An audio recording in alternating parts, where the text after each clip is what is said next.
তো বন্ধুরা, আজকে এই ভিডিওটা শুরু করার আগে আজকে আপনাদের কাছে রিকোয়েস্ট করে বলবো, যখনই আপনারা এই ভিডিওটা দেখবেন সম্পূর্ণ যখন একা থাকবেন তখন কিন্তু এই ভিডিওটা দেখার চেষ্টা করবেন এবং এই ভিডিওটা লাস্ট পর্যন্ত দেখুন এবং মনোযোগ দিয়ে দেখুন, তবেই কিন্তু আপনারা ওই জিনিসটা করতে পারবেন। তো আজকে আপনাদের সাথে একটি চমৎকার অ্যাপ্লিকেশন শেয়ার করব। সেই অ্যাপ্লিকেশনের মধ্যে কিন্তু আপনারা কিন্তু চমৎকার চমৎকার জিনিস দেখতে পারবেন এবং করতেও পারবেন, কিন্তু ওইটা দেখার পরে আপনাদের চোখ কিন্তু কপালে উঠে যাবে এবং আপনারা কিন্তু বলতে বাধ্য হবেন যে অল ইন্ডিয়া বাংলা টিপস আগে কেন এটা শেয়ার করেনি। তো আপনারা যদি আমার চ্যানেলে নতুন হয়ে থাকেন অবশ্যই এখানে যে সাবস্ক্রাইব কালো বাটনটা দেখতে পাচ্ছেন এখানে সাবস্ক্রাইব করে দেবেন এবং এখানে যে লাইক বাটনটা দেখতে পাচ্ছেন এখানে একটি লাইক করে দেবেন এবং এখানে আপনাদের যে কোনো একটি কমেন্ট করে দেবেন। তো বন্ধুরা, আপনারা যখনই অ্যাপসটি ওপেন করবেন তখনই কিন্তু আপনাদের কাছে এই ধরনের একটি ইন্টারফেস খুলে চলে আসবে। আসার পরই আপনারা কি যেটা করবেন, এখানে লেখা আছে দেখবেন ইম্পোর্ট বলে, এটাতে আপনারা টাচ করবেন। টাচ করার পর আপনারা এখান থেকে যে কোনো একটি ফটো কিন্তু সিলেক্ট করে নেবেন। তো আমি একটি ফটো সিলেক্ট করে নিলাম। সিলেক্ট করার পরে আপনারা কিন্তু এখানে নিচের দিকে দেখতে পাবেন অনেক ধরনের অপশন আছে। এখানে যে অপশনগুলো আছে দেখতে পাচ্ছেন, এই অপশনগুলোর মধ্যে এখানে একটি লেখা আছে দেখবেন অ্যাডজাস্ট বলে, এই অপশনটাতে আপনারা টাচ করবেন।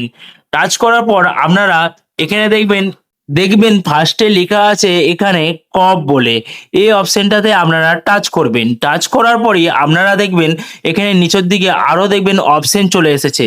এই অপশনের মধ্যে একটি দেখবেন এআই বলে লেখা আছে, এটাতে আপনারা টাচ করবেন। এখানে টাচ করার পরই দেখবেন আপনাদের ফটোটা এখানে কিন্তু চলে আসবে। আসার পরেই আপনারা যেটা করবেন এখানে কিন্তু আপনাদের ফটোটাকে ঠিক মতন অ্যাডজাস্ট করে নেবেন। অ্যাডজাস্ট করার পরে এখানে কিন্তু মিডিল করে নেবেন। করার পরে এখানে দেখবেন নিচের দিকে লেখা আছে জেনারেট বলে, এই অপশনটাতে কিন্তু আপনারা টাচ করবেন। টাচ করলে কিন্তু আপনারা একটি চমৎকার জিনিস দেখতে পারবেন এবং এখানে দেখবেন লেখা উঠে যাবে অ্যাগেন বলে, এই অপশনটাতে কিন্তু আপনারা টাচ করবেন। টাচ করার পর আপনারা এখানে কিছুক্ষণ ওয়েট করবেন। ওয়েট করার পরে আপনাদের কিন্তু এখানে একটি চমৎকার জিনিস হবে, সেটা দেখার পরেই কিন্তু আপনাদের চোখ কিন্তু কপালে উঠে যাবে। তো আপনারা ভিডিওটা লাস্ট পর্যন্ত দেখুন। তো বন্ধুরা, আপনারা দেখতে পাচ্ছেন এখানে যে ফটোটা আমি জেনারেট করেছিলাম, করার পর দেখতে পাচ্ছেন পিছনের ব্যাকগ্রাউন্ডটা কত সুন্দর হয়ে গেছে এবং আগেতে যেমন ছিল এই ফটোটা এই ধরনের ছিল, এখন দেখুন এই ধরনের জেনারেট হয়ে গেছে এবং এখানে দেখুন অনেক রকমের ব্যাকগ্রাউন্ড কিন্তু পাল্টানো যাচ্ছে দেখতে পাচ্ছেন। এবং দেখুন আমাদের এখানের মধ্যে একটি আপনারা যে কোনো ব্যাকগ্রাউন্ড সিলেক্ট করার পর এখানে দেখবেন নিচের দিকে অ্যাড বলে একটি অপশন আছে, এই অপশনটাতে আপনারা টাচ করবেন।